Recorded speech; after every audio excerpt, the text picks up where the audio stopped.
नमस्कार, स्वागत है आप सभी का आर्य न्यूज पर। मैं आपके साथ निकिता कश्यप। बुलेटिन की शुरुआत करते हैं। नेपाल में कुदरत ने कहर बरपाया है। आपको बताते चले कि नेपाल में लैंडस्लाइड ने ऐसी तबाही मचाई है कि चीख पुकार मच गई। नेपाल में लैंडस्लाइड की वजह से यात्रियों से भरी 2 बसें त्रिशूली नदी में जा गिरी और जिसके बाद इन 2 बसों में सवार 63 यात्री लापता हो गए। आपको बताते चले कि फिलहाल रेस्क्यू टीम मौके पर और बचाने का कार्य जो है जंग स्तर पर लगातार जारी है। बचाव कर्मियों ने लैंडस्लाइड के मलबे को हटाने का काम भी शुरू कर दिया है। बताया जा रहा है कि हादसे का शिकार हुई एक बस वीरगंज से काठमांडू तो वहीं दूसरी बस गौर से काठमांडू जा रही थी और तभी नारायण घाट मुंगलिंग मार्ग पर लैंडस्लाइड की वजह से यह भीषण हादसा हो गया। आपको बताते चले कि नारायण घाट और मुंगलिंग के बीच की यह घटना सुबह करीब 3:30 बजे की बताई जा रही है और इस हादसे में कई लोगों के जान गंवाने की भी खबर सामने आई है। मरने वालों के में कई भारतीय भी शामिल हैं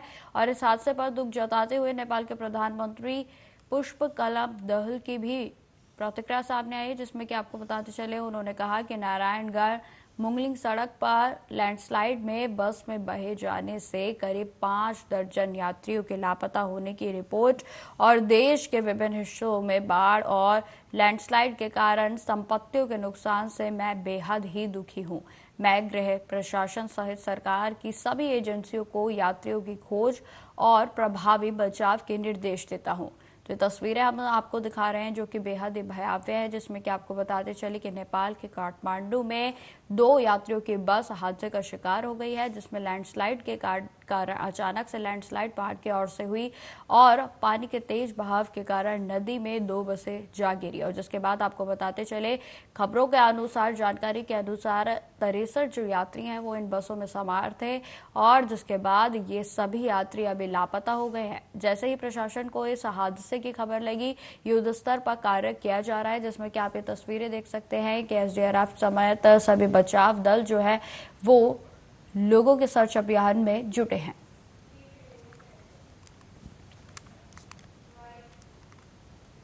खबरों में आगे बढ़ते हैं। दिल्ली सरकार में मंत्री सौरभ भारद्वाज ने जहानपाना सिटी फॉरेस्ट में एक विशाल पौधारोपण अभियान का आयोजन किया और जिसमें कि आपको बताते चले कि अभियान में 16 निजी स्कूलों और आसपास के क्षेत्रों के लोगों ने भाग लिया। पौधारोपण का अभियान पर दिल्ली के मंत्री सौरभ भारद्वाज ने कहा कि ग्रेटर कैलाश के आसपास के स्कूलों के छात्र यहां आए हैं और वे सभी पेड़ लगा रहे हैं। मुझे उम्मीद है कि यह अनुभव जीवन भर उनके साथ रहेगा और वे समझेंगे कि पेड़ों का क्या महत्व है। वहीं आपको बताते चले कि दिल्ली के मंत्री और आप नेता गोपाल राय ने इस मुद्दे पर कहा कि दिल्ली में अरविंद केजरीवाल सरकार बड़ी तेजी से विकास कार्य कर रही है। दिल्ली में हरियाली को बढ़ावा देने के लिए बड़े पैमाने पर वृक्षारोपण अभियान शुरू हो गया है। दिल्ली सरकार 64 लाख पौधे लगाएगी। ये हमारे ग्रेटर कैलाश में आसपास के जो स्कूल्स हैं उसके बच्चे आए हैं और 6 से लेकर 12 तक के अलग अलग स्टूडेंट्स हैं और ये सब लोग जहांपना फॉरेस्ट में अंदर वॉक करके आए हैं बीच तक और ये सब लोग अपने अपने हाथों से ट्री प्लांटेशन कर रहे हैं और मुझे उम्मीद है कि ये जो एक्सपीरियंस है ये इनके साथ पूरी ज़िंदगी रहेगा और ये इस बात की इम्पोर्टेंस समझेंगे कि पेड़ जो हैं वो बहुत ज़रूरी है, ख़ास तौर पे दिल्ली में जहाँ पे गर्मी अब 52 डिग्री टेम्परेचर तक पहुँच गई है। वहाँ पे अगर आपको दिल्ली के वेदर को प्रोटेक्ट करना है, एनवायरनमेंट को प्रोटेक्ट करना है, तो एक ही रास्ता है, हम ज़्यादा से ज़्यादा पेड़ लगाएं, ज़्यादा से ज़्यादा ग्रीनरी फैलाएं। अच्छा है, बच्चों को आदत नहीं है मिट्टी के अंदर हाथ डालने की, they are very scared of mud, ठीक है, तो वो स्केयर इनका निकलना चाहिए, है ना। इनको लग रहा है कि मिट्टी से इन्फेक्शन हो सकता है, बट ऐसा ज़रूरी नहीं है। तो but they are learning, they are very keen. यहाँ पे करीब 600 बच्चे आए हैं। मुझे लगता है हर बच्चा एक पेड़ लगाए तो 600 पेड़ तो लगेंगे ही, ठीक है। कोशिश कर रहे हैं कि हम ज़्यादा से ज़्यादा पेड़ लगाएं और ये लगातार हमारा ये जो है इवेंट चल रहा है। ये हमारे ग्रेटर कैलाश में पूरे दिल्ली के अंदर तेजी से अरविंद केजरीवाल जी की सरकार विकास काम कर रही है। उन कामों को और तेज करने के लिए जगह जगह पे आज से अभियान शुरू हुआ है। जगह जगह कामों की समीक्षा हो रही है और साथ ही साथ सभी जगह विकास के साथ हरियाली बढ़ाई जाए, इसके लिए पौधा वितरण का कार्यक्रम हो रहा है और ये कार्यक्रम पूरे दिल्ली के अंदर आज से शुरू हुआ है। लगभग 64 लाख पौधे जो है वो दिल्ली सरकार की तरफ से सभी स्कूलों में लगाए जाएंगे। इस वक्त की बड़ी खबर का रुख करते हैं जो कि उत्तर प्रदेश के कन्नौज से सामने आ रही है, जिसमें कि आपको बताते चले कि युवती के द्वारा युवक पर दुष्कर्म के आरोप लगाए गए हैं। साथ ही साथ विरोध करने पर युवक पर मारपीट के भी आरोप लगाए गए। साथ ही आपको बताते चले कि घटना से आहत युवती ने आत्महत्या का प्रयास किया है। पीड़िता का मेडिकल कॉलेज में फिलहाल इलाज चल रहा है। पीड़िता ने पुलिस को आरोपी के खिलाफ तहरीर भी दे दी। आपको बताते चले कि पुलिस ने मामले पर कार्रवाई करते हुए आरोपी को गिरफ्तार कर लिया है। वहीं आपको बता दें कि ठटिया थाना क्षेत्र के गांव का यह पूरा मामला बताया जा रहा है। तो इस वक्त की बड़ी खबर हम आपको बता रहे हैं जो कि उत्तर प्रदेश के से सामने आ रही है, जिसमें कि आपको बताते चले कि एक युवती के द्वारा युवक पर दुष्कर्म का आरोप लगाया गया है और जिसमें कि आपको बताते चले कि दुष्कर्म से आहत युवती ने आत्महत्या का भी प्रयास किया। वहीं आपको बता दें कि जैसे ही पुलिस को इस खबर की जानकारी लगी, पुलिस ने तुरंत संज्ञान लिया और महिला की तहरीर पर आरोपी को भी गिरफ्तार कर लिया गया है। तो उस वक्त की बड़ी खबर हम आपको बता रहे हैं जो कि उत्तर प्रदेश के कन्नौज से सामने आ रही है, जिसमें कि आपको बताते चले कि दुष्कर्म के आरोप जो है वो युवती के द्वारा एक युवक पर लगाए गए हैं। साथ ही साथ आपको बताते चले युवती की ओर से मारपीट का भी आरोप युवक पर लगाया गया। तो इस वक्त की बड़ी खबर हम आपको बता रहे हैं। वहीं आपको बताते चले कि जो तहरीर युवती के द्वारा दी गई है उस पर संज्ञान लेते हुए पुलिस के द्वारा आरोपी को गिरफ्तार कर लिया गया है।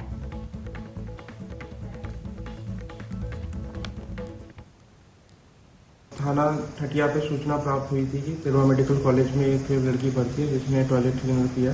तत्काल पुलिस मौके पर गई। इसमें परिवार जन द्वारा जो तहरीर दी गई उसमें बताया गया कि 9 तारीख को गांव के रहने वाले एक युवक प्रदीप और छोटू ने इनकी जब ये लोग घर पे नहीं थे तो लड़की के साथ दुष्कर्म किया और 10 तारीख को लड़की ने टॉयलेट क्लीनर किया था जिसको फिर मेडिकल कॉलेज में एडमिट कराया गया। तहरीर के आधार पर तत्काल मुकदमा पंजीकृत किया गया और अभियुक्त को गिरफ्तार कर लिया गया है। डॉक्टरों ने जो लड़की की स्थिति सामान्य बताई है, इसमें विधिक कार्रवाई की जा रही है। इसमें दोषी को अरेस्ट कर जेल भेजा जा रहा है। थाना ठटिया।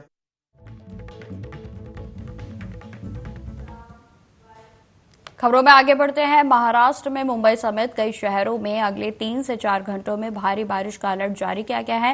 वहीं आपको बताते चले कि मौसम विभाग की ओर से आज सुबह 8 बजे से चेतावनी जारी कर दी गई थी और जिसमें कि अगले 3 से 4 घंटों के दौरान मुंबई समेत शहरों में अलग अलग स्थानों पर भारी बारिश की संभावना जताई गई। मुंबई में लगातार बारिश हो रही है। भारी बारिश से लोगों को परेशानियों का भी सामना करना पड़ रहा है और इस बीच मौसम विभाग ने चेतावनी जारी कर दी है। वहीं आपको बताते चले कि अगले 2 से 3 घंटों में भारी बारिश हो सकती है। बारिश के बीच मुंबई की सड़कों पर भी पानी जमा हो गया है। मौसम विभाग की ओर से दी गई जानकारी के मुताबिक आज राज्य में भारी बारिश की संभावना है और इस बीच मुंबई सहित आसपास के इलाकों में बारिश का ऑरेंज अलर्ट भी जारी किया गया है। वहीं आपको बताते चले कि मौसम विभाग की ओर से चेतावनी जारी करते हुए कहा गया कि अगले 3 से 4 घंटों में यदि आपको कोई जरूरी काम ना हो तो घरों से बाहर ना जाएं।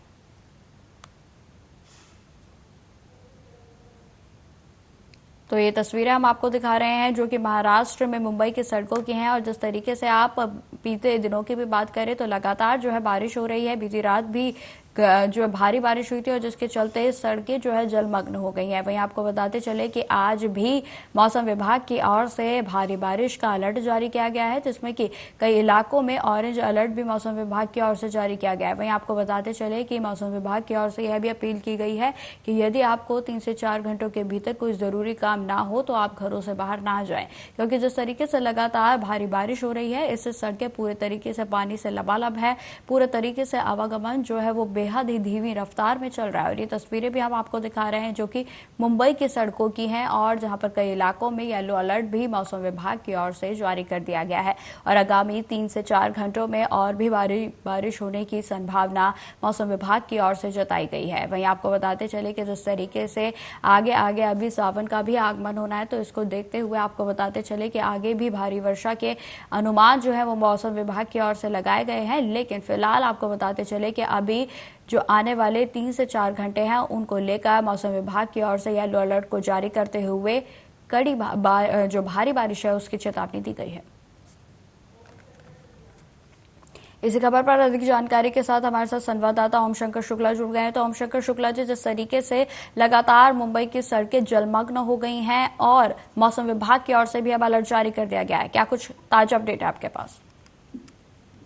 ये बिल्कुल अच्छी बात जो है वो सामान्य से ज्यादा बारिश हो चुकी है। जब अभी तो मानसून की शुरुआत है, अभी तो पूरी बारिश होना बाकी भी है, लेकिन जिस तरह से पूरे महाराष्ट्र की सूरत बिगड़ रही है वो एक निश्चित चिंता का विषय है। क्योंकि चाहे हिल माता हो, चाहे सेंट्रल बॉम्बे हो या कोई भी जगह हो, हर जगह पर जो है लोगों को जल भराव की समस्या का सामना करना पड़ रहा है, जिससे जो है वो लोगों के रोजमर्रा के कामों से लेकर जो है वो व्यापार तक प्रभावित हो रहा है। बिल्कुल ओम शंकर शुक्ला जी, जिस तरीके की तस्वीरें सामने आ रही हैं तो उसमें साफ तौर पर देखा जा सकता है कि सड़कें जो हैं वो जलमग्न हो गई हैं और यातायात भी बेहद ही धीमी रफ्तार पे है। ओम शंकर शुक्ला जी,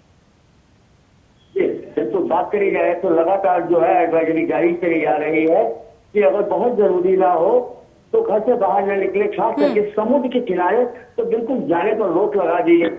क्योंकि मानसून जिस तरह से जो है पूरे महाराष्ट्र की सूरत बिगाड़ी है वो निश्चित ही एक जो चिंता का विषय है। क्योंकि जब पूरी महाराष्ट्र मान के चलिए कि 70% जो है वो बंबई डूब चुकी है और लोग अपने घरों में रहने को मजबूर है, तो निश्चित एडवाइजरी का लोग पालन करें और बहुत जरूरी हो तभी घर से बाहर निकलें। बिल्कुल ओम शंकर शुक्ला जी, आखिरी सवाल, जिस तरीके से इस समय यातायात भी पूरी तरीके से धीमी रफ्तार पे है, तो महाराष्ट्र में अगर मुंबई की बात की जाए तो किन सड़कों पर जो है खासतौर पर जाम की परिस्थिति देखने को मिल सकती है?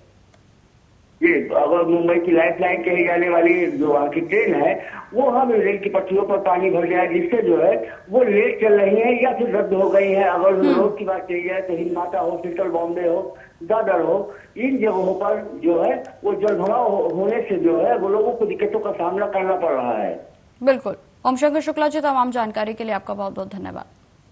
तो जिस तरीके की तस्वीरें हम आपको दिखा रहे हैं जिसमें आप देख सकते हैं कि पूरे तरीके से महाराष्ट्र का मुंबई इस समय जलमग्न हो गया है और सड़कें जो है पूरे तरीके से जलजमाव से ग्रसित हैं। वहीं आपको बताते चले कि यातायात भी बेहद ही धीमी रफ्तार के साथ आगे बढ़ रहा है, जिसमें कि लोगों को खासा दिक्कतों का सामना करना पड़ रहा है।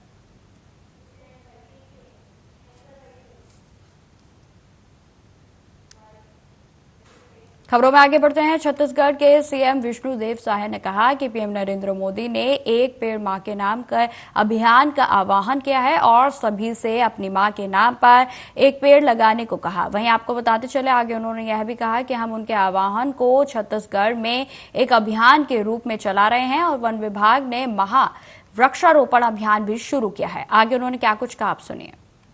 हमारे देश के यशस्वी प्रधानमंत्री श्री नरेंद्र मोदी जी ने एक पेड़ मां के नाम से आह्वान किया है। समस्त देशवासियों से आह्वान किया है कि सभी अपनी अपनी मां के नाम से एक पेड़ लगाएं और उनके आह्वान को छत्तीसगढ़ में हम लोग एक अभियान के रूप में ले रहे हैं। और आज बड़ा सौभाग्य का विषय है कि हमारे वन विभाग के द्वारा यहाँ पर महावृक्षारोपण अभियान का शुभारंभ किया गया और आज हम लोग हमारे वन मंत्री श्री केदार कश्यप जी के आमंत्रण पर यहाँ पर आए हैं। हमारे दोनों उप मुख्यमंत्री जी और हमारे सभी मंत्रीगण आए हैं यहाँ पर।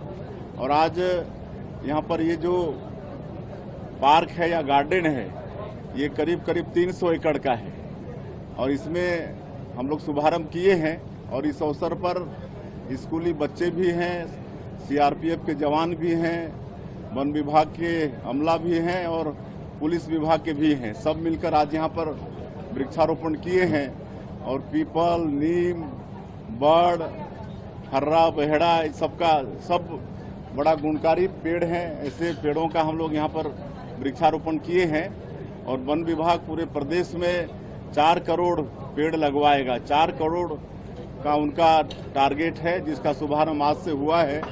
और आज वन विभाग के द्वारा पूरे प्रदेश में सभी जिलों में 6 करोड़ पौधा लगाया जा रहा है।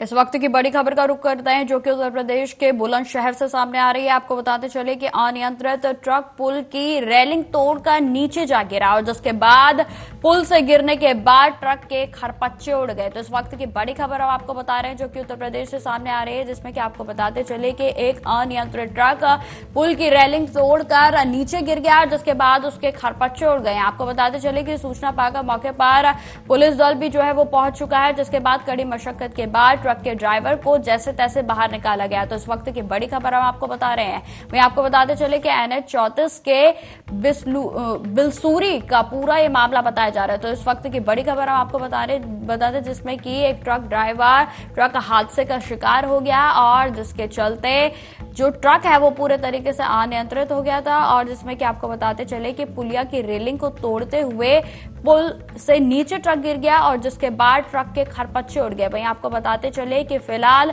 जो ड्राइवर के हालात हैं वो पूरे तरीके से स्थिर बने हुए हैं।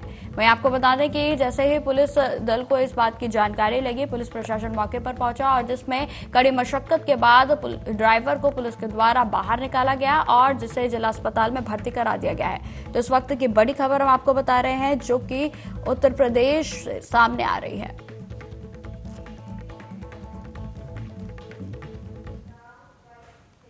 अब खबर MP के खनियाधाना से है, जहां पर पुलिस ने अवैध शराब के खिलाफ कार्रवाई करते हुए शराब बनाने की फैक्ट्री और सामान सहित 1 लाख रुपए शराब जब्त की। आपको बताते चले जानकारी के अनुसार खनियाधाना पुलिस को मुखबिर के द्वारा सूचना प्राप्त हुई थी और जिस पर कार्रवाई करते हुए कंजर डेरा सोनी का अछरोनी गांव में जितेंद्र कंजर अवैध रूप से शराब को उतार रहा था और भारी मात्रा में अवैध रूप से शराब बिक्री करने के लिए यहां पर रखी हुई थी। वहीं सूचना पाकर पुलिस प्रशासन की ओर से कड़ी कार्रवाई करते हुए पूरी शराब को जब्त कर लिया गया है और जिसमें कि आपको बताते चले कि तकरीबन इसकी कीमत 1 लाख से ऊपर की आंकी जा रही है। तो तस्वीरें आप देख सकते हैं कि किस तरीके से बड़े स्तर पर लगातार जो चोरी छुपे से ये शराब जो है कच्ची शराब बनाने का कार्य किया जा रहा था और जिसमें अवैध रूप से बनाई जा रही इस कच्ची शराब को जब्त करते हुए पुलिस के द्वारा पूरे शराब की कच्चे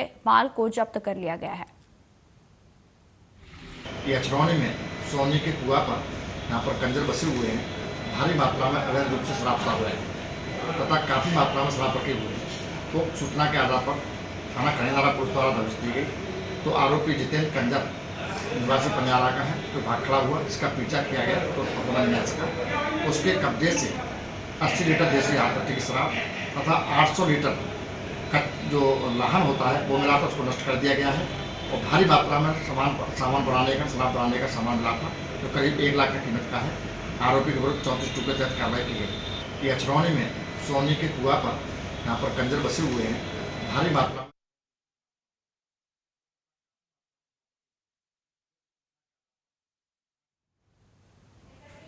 खबरों में आगे बढ़ते हैं। भारतीय कुश्ती महासंघ के पूर्व अध्यक्ष ब्रजभूषण शरण सिंह गुरुवार को यौन उत्पीड़न मामले में दिल्ली के राउज एवेन्यू कोर्ट में सुनवाई के दौरान पहुंचे और फिलहाल कोर्ट ने अभियोजन पक्ष के 2 गवाहों को नोटिस जारी कर दिया है। राउज एवेन्यू कोर्ट ने गुरुवार को ब्रजभूषण शरण सिंह पर यौन उत्पीड़न मामले में सुनवाई की। कोर्ट ने 2 गवाहों को अपने बयान दर्ज कराने के लिए समन भी जारी कर दिए हैं और इस मामले में की गई सुनवाई में 26 जुलाई को होगी अगली सुनवाई जो होगी। वही आपको बताते चले कि भाजपा सांसद ब्रजभूषण शरण सिंह ने राउज एवेन्यू कोर्ट से बाहर जाते हुए कहा कि अभी मामले की जांच चल रही है, मामला ऐसे ही चलता रहेगा।